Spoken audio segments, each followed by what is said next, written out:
Hi అండి, నమస్తే. ఈరోజు మన కిచెన్లో చికెన్ ఫ్రైని చాలా ఈజీగా టేస్టీగా ఎలా ప్రిపేర్ చేసుకోవాలో ఈ వీడియోలో మీకు చూపిస్తాను. ఇక్కడ నేను ముందుగా హాఫ్ కిలో చికెన్ని నీట్గా క్లీన్ చేసి ఒక బౌల్లోకి తీసుకున్నాను. ఉప్పు, పసుపు, 1 స్పూన్ వరకు మాత్రమే కారంని, ఫ్రెష్గా దంచి పెట్టుకున్న అల్లం వెల్లుల్లి పేస్ట్ కూడా వేసి వీడియోలో చూపిస్తున్న విధంగా ఇలా ముక్కలకు పట్టించాలి. ఆ తర్వాత ఫ్రై చేయడం కోసం స్టవ్ మీద ఇక్కడ నేను ఐరన్ కడాయిని తీసుకున్నాను. తగినంత నూనెను వేసి ఆ తర్వాత కొంచెం దాల్చిన చెక్కని 2 లవంగాలు వేశాను.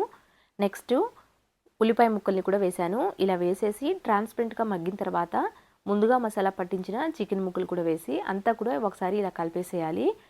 ఇలా కలిపిన తర్వాత చికెన్ ముక్కలు మెత్తగా ఉడకటం కోసం మూత పెట్టి ఉడికించాలండి. మధ్య మధ్యలో కలుపుకుంటూ ఉండాలి.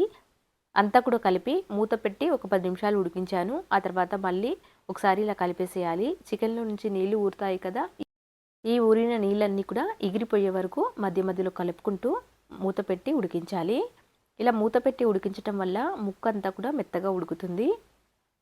ఇక్కడ చూడండి, మీకు వీడియోలో చూస్తే అర్థమవుతుంది కదా, నీళ్ళన్నీ కూడా ఎగిరిపోయాయి. అలాగే నూనె కూడా ఇలా బయటికి తేలుతూ కనిపిస్తుంది కదా. ఇలా నూనె తేలే వరకు ఉడికించిన తర్వాత నెక్స్ట్ ఇప్పుడు వెల్లుల్లి రెబ్బల్ని కచ్చా పచ్చగా దంచి వేశాను. వెల్లుల్లి ఫ్లేవర్ ఇష్టం లేకపోతే స్కిప్ చేసైనా చేయొచ్చు. కాకపోతే వెల్లుల్లిని ఇలా తీసుకోవడం వల్ల చాలా టేస్ట్ ఉంటుందండి.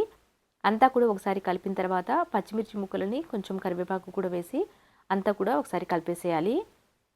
మరికొద్దిసేపు ఫ్రై చేసిన తర్వాత జస్ట్ ఇలా కాస్త రంగు మారుతాయి కదా, ఆ తర్వాత 1 స్పూన్ వరకు కారంని వేశాను.